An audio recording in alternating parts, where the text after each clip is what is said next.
గత 3-4 రోజుల నుంచి అయితే పాస్టర్ ప్రవీణ్ పగడాల గారి మరణం ఏదైతే ఉందో, ఏదైతే హైవే పైన ఆయన మరణం సంభవించిందో దాని గురించే మీడియా ఏజెన్సీలు అండ్ చాలామంది దీని గురించి మాట్లాడుకుంటున్నారు. అండ్ ఆంధ్ర, తెలంగాణకు సంబంధించిన ఎవరైతే క్రైస్తవ సోదరీమణులు ఉన్నారో వాళ్ళందరూ పోస్టులు పెడుతూ కేవలం ఆర్ఎస్ఎస్, విహెచ్పి వాళ్ళే ఇవన్నీ చేసిండ్రు. సో వాళ్ళకి సంబంధించిన సంస్థల వాళ్ళ పనే ఇదై ఉండొచ్చు అనేసి కొన్ని రకాలుగా పోస్టులు పెట్టడము, లేకపోతే వీడియోస్ పెట్టడము, లేకపోతే మీడియా ముందుకు వచ్చి మాట్లాడడం ఇదంతా చేస్తున్నారు. నిజంగా అసలు ఎవరు చేసిండ్రో అన్నది ఇంకా పోస్ట్ మార్టం రిపోర్ట్ రాలేదు. అండ్ డిపార్ట్మెంట్ వాళ్ళు కూడా ఇంకా చెప్పలేదు.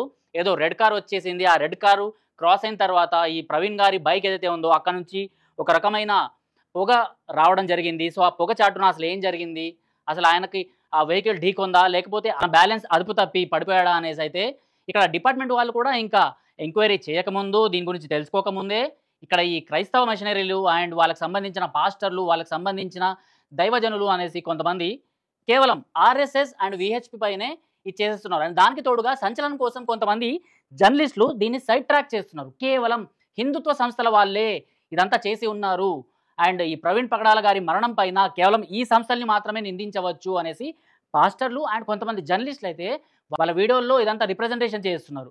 సో వాళ్ళకే పెద్ద తెలిసినట్టు అయితే ఇక్కడ అసలు ఏం జరిగింది అన్నది, ఎప్పుడు జరిగింది అన్నది మనం మాట్లాడుకుందాము. అయితే రాజమండ్రిలో ఏదైతే ఈ ఘటన జరిగిందో దాని గురించి ఎస్పీ కిషోర్ గారు ఒక వీడియో కూడా రిలీజ్ చేశారు. అందులో ఏంటంటే సో ఒక టోల్ ప్లాజా నుంచి ఆయన ఇక్కడ ఏదైతే ఎస్పీ కిషోర్ గారు మాట్లాడినారు కదా, సో ఒక వీడియో అయితే ఇక్కడ ప్లే అవుతుంది. సో ఆ టోల్ ప్లాజా దగ్గర నుంచి ఆయన ఎలా అయితే అక్కడ నుంచి వస్తున్నారో, సో ఆ వచ్చేటప్పుడు ఆయన తన బ్యాలెన్స్ని కోల్పోతున్నారనమాట. అండ్ ఆయనకు సంబంధించిన ఏదైతే వెహికల్ ఉందో ఆ వెహికల్కి లైట్స్ కూడా సరిగ్గా లేవు. అంటే ముందర ఏవైతే హెడ్ లైట్స్ ఉంటాయో ఆ హెడ్ లైట్స్ కూడా లేవు. అయినా అలాంటి సమయంలో నైట్ పూట ఆయన జర్నీ చేస్తున్నారు అండ్ దాని తర్వాత పొగ రావడం ఇదంతా జరిగింది అనేసి కొన్ని వీడియోస్ అయితే ఆయన చూపెట్టడం జరిగింది. అండ్ షమి అనే ఒక ముస్లిం మత పెద్ద కొన్ని రోజుల క్రితము ఒక ఛానల్కి ఇచ్చిన ఇంటర్వ్యూలో ఈయన్ని బూతులు తిడుతూ కనిపించాడు. అండ్ దాని గురించి మాత్రం ఈ సదరు పెద్దలు ఎవరైతే ఉన్నారో వీళ్ళందరూ ఎవరు మాట్లాడలేదు. ఎందుకంటే కేవలం ఆర్ఎస్ఎస్, విహెచ్పి వీటిపైన మాత్రం మాట్లాడితేనే తమకు ఏదైతే సెన్సేషనల్ వ్యూస్ రావాలో, లేకపోతే తమను తాము తోపులుగా చిత్రీకరించుకోవాలో ఇది సాధ్యమవుతుంది. కాబట్టి కేవలం హిందుత్వం పైన, హిందూ ధర్మం పైన మాత్రమే ఇలాంటివి చేయాలి అనేసి. సరే, ఇక్కడ హిందువులు చేశారా, క్రిస్టియన్స్ చేశారా, ముస్లిమ్స్ చేశారా అన్నది పక్కన పెడితే ఒక మనిషి అక్కడ చనిపోయిండు అనేసి మాత్రం ఎవరు వీడియోస్ చేయట్లేదు. ఒక్కసారి మనం షమికి సంబంధించిన ఒక వాయిస్ విందాం.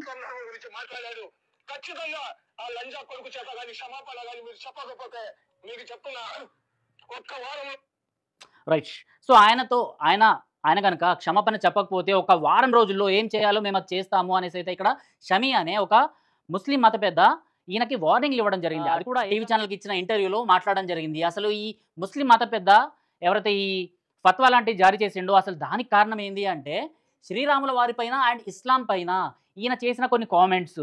ఎవరైతే ప్రవీణ్ పగడాల గారు ఉన్నారో, సో ఈ మధ్యలో మనం చూస్తూనే ఉన్నాము కొంతమంది పాస్టర్లు టీవీ ఛానల్స్ చర్చలకు వచ్చేసి, లేకపోతే వాళ్ళు ఒక చర్చిల్లో కూర్చొని ఇటు హిందూ ధర్మం పైన, ఇస్లాం పైన మాట్లాడడము అండ్ హిందుత్వానికి సంబంధించిన కొంతమంది నేతలు కావచ్చు, లేకపోతే ఛానల్ ఓనర్స్ కావచ్చు, వాళ్ళు ఇటు క్రిస్టియానిటీ పైన లేకపోతే ఇస్లాం పైన మాట్లాడడం కానివ్వండి. సో ధర్మ గ్రంథాల్లో ఏమేమి ఉన్నాయో వాటినన్నింటినీ తీసి దాన్ని బహిర్గతం చేయడము, చిన్న తప్పు ఉన్నా కూడా దాన్ని పెద్దగా చేసి చూపెట్టడము, ఇవన్నీ ఇక్కడ హిందూ సంస్థల నేతలు ఎవరైతే ఉన్నారో వాళ్ళందరూ చేస్తూనే ఉన్నారు. సో ఇక్కడ ప్రవీణ్ పగడాల శ్రీరాముల వారి పైన, ఇస్లాం పైన కొన్ని కామెంట్స్ చేసిండ్రు. శ్రీరాముల వారి పైన ఆయన చేసిన కామెంట్ నేను ఒక్కసారి మీకు వినిపిస్తా. ఇస్లాం పైన ఏదైతే కామెంట్ చేసిండ్రో అదైతే డిలీట్ చేసుకున్నారు. అయితే ఇది వినండి ఒకసారి. నేను నీ మీద ఎంతో ప్రేమ ఉండి నిన్ను గెలుచుకోవడానికి రావణుడితో, ఇద్దరితో వెళ్ళిపో, లేకపోతే భరతుడితో వెళ్ళిపో, లేకపోతే దాన్ని ఏమంటారు సుగ్రీవుడితో వెళ్ళిపో.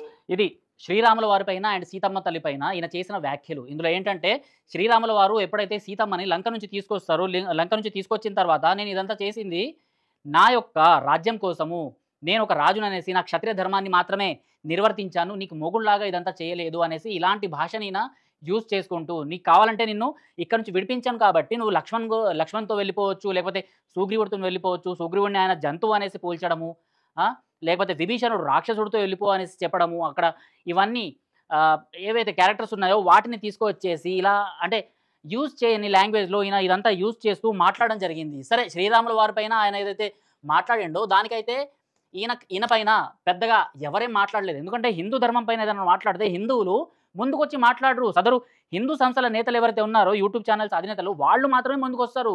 ఎందుకంటే వీళ్ళు కూడా చేస్తుంది ఏంటంటే ఈ అవతల పాస్టర్లు అండ్ ఈ ఇస్లాంకి సంబంధించిన మత ప్రబోధకులు ఎవరైతే ఉన్నారో వాళ్ళు ఏదైతే కౌంటర్ ఇస్తారో దానికి ఎన్కౌంటర్ మాత్రమే ఈ హిందూ సంస్థల వాళ్ళు చేస్తున్నారు. ఇంకా వీళ్ళు క్లియర్ కట్గా తమకు తాము ముందుకొచ్చేసి క్రిస్టియన్స్ పైనో లేకపోతే ఇటు ఇస్లాం పైనో వాళ్ళు మాటలు చెప్పట్లేదు. కేవలం దానికి కౌంటర్ ఆన్సర్లు మాత్రమే ఇస్తున్నారు. సో ఇలా శ్రీరాముల వారి పైన ఇచ్చిన దాంట్లో అయితే హిందువులు కామ్గానే ఉన్నారు. సో ఆయన దగ్గర నుంచి అంటే కొంతమంది పాస్టర్లు మాట్లాడుతూ రాధా మనోహర్ దాస్ గారు మా పైన ఇలా మాట్లాడారు, ఆయన పైన కూడా చర్యలు తీసుకోవాలనేసి ఈయన మాట్లాడుతున్నారు. ఓకే, ఇటు సైడ్ రాధా మనోహర్ దాస్ అనుకుందాము, లేకపోతే ఇటు సైడ్ ఈ షమి అనుకుందాం. సో వీళ్ళు ఇదంతా చేసిండ్రు అనేసి అయితే ఇక్కడ పాస్టర్లు దీని గురించి మాట్లాడుతున్నారు. అండ్ దాని తర్వాత ఇస్లాం పైన ఏవైతే ఈయన వ్యాఖ్యలు చేసిండ్రో, ఇస్లాం పైన ఇస్లాంలో ఉన్న ఏవైతే తప్పులు ఉన్నాయో వాటిని ఎత్తి చూపెట్టిండ్రు అనేసి అయితే ఈ షమి అనే ముస్లిం పెద్ద సో ఈయనకి ఫత్వా ఇవ్వడం జరిగింది. సో ప్రవీణ్ గారికి ఫత్వా ఇచ్చిన తర్వాత ఆయన పైన చాలామంది చాలా రకాలుగా బూతులు కాల్స్ ఇవన్నీ చేస్తున్నారు, చంపేస్తామనేసి బెదిరిస్తున్నారు అనేసి అనగానే ఈయన తర్వాత ఏం చేసిండు, షమి పైన సెటైర్లు వేస్తూ క్షమాపణలు నేను చెప్తున్నాను, ఇంకో ఒక రోజు లేకపోతే 2 రోజుల్లో నేను క్షమాపణలు చెప్పేస్తాను, నన్ను విడిచిపెట్టేయండి, నన్ను చంపకండి, సో ఫత్వా జారీ చేశారు కదా దాన్ని రిటర్న్ తీసుకోండి అనేసి ఈయన వారం 10 days కింద అయితే ఇక్కడ ఒక పోస్ట్ అయితే ఫేస్బుక్లో చేయడం జరిగింది. అంటే ఇదంతా జరుగుతూనే ఉంది. సో కొవ్వూరు టోల్ ప్లాజా దగ్గర కూడా ఈయన హెడ్లైట్స్ లేకుండా ప్రయాణిస్తున్నారు. సో అందులో భాగంగా సో ఆయన వెహికల్ అదుపు తప్పి ఉండొచ్చు, లేకపోతే ఆ వెహికల్ తగిలి వెళ్ళిపోవచ్చు, ఏదైతే రెడ్ వెహికల్ అక్కడ నుంచి వెళ్ళింది అనేసి పోలీస్ పెద్దలు ఏదైతే చెప్పుకొస్తున్నారో సో అలా కూడా జరగవచ్చు అనేసి 2-3 కోణాల్లో ఇవన్నీ ఇన్వెస్టిగేషన్ జరుగుతున్నా కూడా కొంతమంది కావాలనేసి అక్కడి ప్రభుత్వం ఏదైతే ఉందో సంకీర్ణ ప్రభుత్వము, సో ఏదైతే BJP, TDP and Janasena, so ఈ ప్రభుత్వాలు వీళ్ళు చేసిన దానివల్లనే కప్పిపుచ్చుకోవడం కోసము ఈ సీసీటీవీ ఫుటేజ్లను మాయం చేస్తున్నారు అండ్ వీటికి న్యాయం చేయకుండా బయటికి రాకుండా ఇదంతా చేస్తున్నారు అనేసి అయితే ఇక్కడ ప్రభుత్వం పైన కూడా విమర్శలు ఇవన్నీ చేస్తున్నారు. అయితే ఒక పాస్టర్ అనుకుంటా విజయో సంథింగ్, నాకు పేరు తెలీదు, సో ఆయన చెక్క ముక్క పైన అంటే ఆయనకున్న కొన్ని డౌట్స్ ఇక్కడ మీడియాతో మాట్లాడడం జరిగింది. చెక్క ముక్క పైన రక్తం కనిపిస్తుంది, సో చెక్క ముక్క పైన రక్తం ఎందుకు కనిపించింది, ఒక మనిషి అక్కడ చనిపోయి అక్కడ మాకు కనిపిస్తే సో ఆయన ఫేస్ పైన అంటే ఆయన ఫేస్ మొత్తం ఛిద్రమైపోయి ఈ లిప్స్ అన్ని పగిలిపోయి ఇవన్నీ జరిగింది. మరి చెక్కతో కొడితేనే కదా ఇదంతా జరుగుతుంది, సో అక్కడ చెక్క ముక్క పైన రక్తం ఉంది, అయినా కూడా పోలీసులు దీన్ని పట్టించుకోలేదు అనేసి చెప్పుకొని రావడం జరిగింది. అండ్ ఇక్కడ బైక్ ఆన్ బాడీ ఏదైతే యాక్సిడెంట్ తర్వాత అక్కడ ఏదైతే ఆయన బాడీ ఉందో పాస్టర్ గారి బాడీ, సో దానిపైన బైక్ పడి ఉంది. అంటే అంత ఈజీగా ఒక బైక్ ఒక మనిషి బాడీ పైన ఎలా పడుతుంది, ఎంత యాక్సిడెంట్ అయినా కూడా చెల్లచెదరైపోవాలి కదా అనేసి ఇంకొక డౌట్ వీళ్ళకి వస్తుంది. అండ్ బ్యాక్ టైర్ పైన రక్తం ఉంది అనేసి అయితే వీళ్ళు ఇలాంటి అంటే వీళ్ళకి ఏవైతే అక్కడ ప్రాబ్లమెటిక్గా కనిపిస్తున్నాయో, ఏదైతే ఇక్కడ ఇన్వెస్టిగేషన్ జరుగుతుందో ఆ ఇన్వెస్టిగేషన్ సరిగ్గా జరగట్లేదు అనేసి అయితే వీళ్ళకి అనిపిస్తుంది. సో దీని గురించి మీరేమంటారు అన్నది కామెంట్ బాక్స్లో తెలపండి. ఎందుకంటే ఇటు ఏ ధర్మం పైన కూడా ఎవరు ఎలాంటి వ్యాఖ్యలు చేయకూడదు. సో ఇవన్నీ తెలుసో తెలియకో కొంతమంది పాస్టర్లు, కొంతమంది హిందూ మత పెద్దలు, కొంతమంది ఇటు ఈ మౌలానాలు వీళ్ళందరూ ఇట్లా మాట్లాడుతూనే ఉన్నారు. అరే అందరం మనుషులమే అనేసి మాత్రం ఎవరికి అర్థం కావట్లేదు ఇక్కడ. అండ్ మత విద్వేషాలు రెచ్చగొట్టే విధంగా వీళ్ళ మాటలు కూడా అలానే ఉంటున్నాయి. ఫలానా దేవి దేవతల్ని దూషిస్తేనే వేరే వాళ్ళు ఎవరైతే ఉంటారో వాళ్ళు మా మతంలోకి వస్తారనేసి ఒక మతం అనుకుంటుంటే, లేకపోతే వాళ్ళు ఏదైతే కౌంటర్లు ఇస్తున్నారో దానికి ఆన్సర్లు మేము ఇవ్వాలనేసి ఇంకొక మతం వాళ్ళు, మా మతం పైన మీరు అగెన్స్ట్గా మాట్లాడతారా, మీ తలని మొండెం నుంచి వేరు చేస్తామనేసి సర్ తన్సే జుదా లాంటి ఇలాంటి స్లోగన్స్ని రేస్ చేస్తున్నారు. అండ్ ముస్లిం మత పెద్ద ఉన్నాడు ఆయన చెప్పినట్టు నీ పెదాల్ని పలగొట్టేస్తాము, నేను చంపేస్తాము అన్నట్టు ఏదైతే మాట్లాడిండో ఇక్కడ కూడా ఎగ్జాక్ట్లీ అట్లనే జరుగుతుంది. కానీ దీని గురించి ఈ ఫలానా మీడియా పెద్దలు కానివ్వండి, లేకపోతే పాస్టర్లు కానివ్వండి వీళ్ళందరూ మాట్లాడలేదు. ఎందుకంటే వీళ్ళు ఏమంటున్నారంటే పవిత్ర రంజాన్ మాసంలో ఈ ముస్లింలు ఇలాంటి చేయరు, సో అంటే వాళ్ళు ఇలాంటి అటాక్స్ చేయరు అనేసి. సో పవిత్ర రంజాన్ మాసానికి ఈ అటాక్స్కి సంబంధమే ఉంది. ఎందుకంటే ఎంత పవిత్రంగా ఉన్నా కూడా సో ఇక్కడ దేవుళ్ళని రక్షించుకోవాలి, ఇక్కడ మా మతాన్ని రక్షించుకోవాలి అనేసి ఇలాంటి రాడికల్స్ కొంతమంది ఇలాంటి పనులు చేస్తూనే ఉంటారు. నిన్న మొన్న ఇక్కడ హైదరాబాద్లోని ఒక గచ్చిబౌలి రోడ్డు పైన ఒక పోలీస్ కానిస్టేబుల్ ఆయన వెళ్తుండగా ఏదో రోడ్డు పైన గొడవ జరిగింది, ఒక కార్ అతనికి ఒక బైకర్కి. సో ఇద్దరికి గొడవ జరుగుతుంటే మధ్యలో వెళ్ళి ఆపినందుకు ఆ బైకర్ సదరు ఎవరైతే ఉన్నాడో ముస్లిం అతను ఈ పోలీస్ కానిస్టేబుల్ని కొట్టి గాయపరచడం జరిగింది, అది కూడా బీర్ సీసాతో. మరి ఆయనకి పవిత్ర రంజాన్ కాదా, ఆయన రోజాలో లేదు. ఏంటంటే వీటికి ఈ రాడికలైజేషన్కి మతంతో అండ్ పండుగలతో సంబంధం ఉండదు. ఎవరు ఎప్పుడైనా కూడా మా మత విద్వేషాలు రెచ్చగొట్టారు అన్నప్పుడు సో వీళ్ళు అటాక్స్కి ప్లాన్ చేయొచ్చు. అలాంటి అటాక్సే ఇప్పుడు జరుగుతున్నాయి. సో ఇది ఇంకా ఇన్వెస్టిగేషన్లో 2-3 days అయినా కూడా ఇంకా పోస్ట్ మార్టం రిపోర్ట్ రాలేదు. సో అప్పటిదాకా కాస్త కామ్గా ఉండాలి. ఒక ఆర్ఎస్ఎస్ పైనో, ఒక విహెచ్పి పైననో, లేకపోతే ఒక ముస్లింల పైననో వీటిని వేస్తే ఏం జరగదు. అక్కడ వెహికల్ నిజంగా డాష్ ఇచ్చిందా, లేకపోతే ఆ వెహికల్ని తీసుకొచ్చింది ఈ మతానికి సంబంధించిన వాళ్ళ అన్నది ఇంకా పోలీసులు దీన్ని ఇంకా క్షుణ్ణంగా దీన్ని అధ్యయనం చేసి తీయలేదు. కాబట్టి సో కాస్త కామ్గా ఉండాలి అనేసి పోలీస్ వర్గాలు కూడా చెప్పుకొని వస్తున్నా కూడా ఎవరికి వాళ్ళు వాళ్ళ తరఫు నుంచి ఇలాంటి రీల్స్ చేయడము లేకపోతే వీడియోస్ చేయడము ఇవన్నీ చేసి పడేసి వాళ్ళకి వ్యూస్ వస్తాయి కదా అనేసి జర్నలిస్టులు కొంతమంది మాట్లాడడం జరిగింది.